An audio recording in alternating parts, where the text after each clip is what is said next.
కృషి ఉంటే మనుషులు ఋషులవుతారు, మహాపురుషులు అవుతారని అంటారు కదా సార్. అందుకు మీలాంటి వాళ్ళే నిదర్శనం సార్. మీ ఫ్యూచర్ ప్లాన్స్ ఏంటి సార్? యా, అంటే ప్రస్తుతానికైతే ఇప్పుడు నేను ఫ్రీలాన్సర్గా ఉన్నాను ప్రదీప్ గారు. అయితే నాకు మరిన్ని రచనలు చేయాలని ఉంది. అయితే ఇది నా మ్యాగ్నమ్ ఓపస్. అంటే నేను మళ్ళీ ఇంత క్వాలిటీ టైము, 30 ఏళ్ల కలను 3 ఏళ్ల కఠోర పరిశ్రమతో నాకు తెలిసి that may not be possible. But డెఫినెట్గా మరిన్ని రచనలు చేస్తాను. ముఖ్యంగా ఈ all for all humanity experiment, దీన్ని విస్తృతంగా గ్లోబల్గా దీన్ని తీసుకెళ్ళాలి. కాబట్టి నన్ను ఏదైనా విశ్వవిద్యాలయాలు కానీ ఏదైనా దీనిపైన వాటిల్లో చాలా సెమినార్లు ఇవ్వాలి.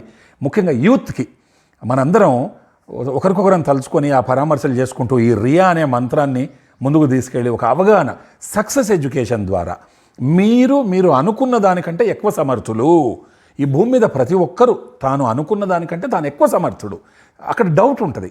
ఆ డౌట్ని పటాపంచలు చేసి జీవించు నీ జీవితం, సాధించు నీ ఆశయం, తల వంచావా అపజయమే, ఎదురించావా విజయం నీదే అంటాడు కవి. అలా దీనికి సంబంధించిన సెమినార్లు దేశ విదేశాల్లో అలా చేస్తూ వెళుతూ ఈ పుస్తకం అమ్ముడు పోయేంత వరకైనా దీనికి సంబంధించి ఈ ఆల్ ఫర్ ఆల్ అనే హ్యుమానిటీ ఎక్స్పెరిమెంట్ని, ఈ విశ్వశాంతి కొరకు చేసే ప్రతి ప్రయత్నాన్ని మనం ముందుకు తీసుకెళ్ళాలి అనేది నా సంకల్పం.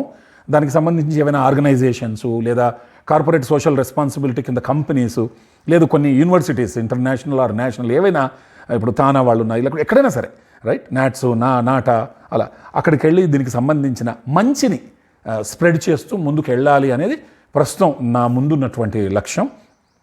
ఆ దిశలో మీలాంటి, అంటే దీన్ని మంచి విషయాలన్నింటినీ స్ప్రెడ్ చేస్తూ అందరి కోసం కాబట్టి ఈ పనిని నలుగురికి దీన్ని మౌత్ ఆఫ్ వర్డ్ లాగా దీన్ని స్ప్రెడ్ చేయాలన్న సంకల్పంతో మీలాంటి మీడియా ఛానళ్ళు కూడా నాకు సహకరిస్తున్నాయి.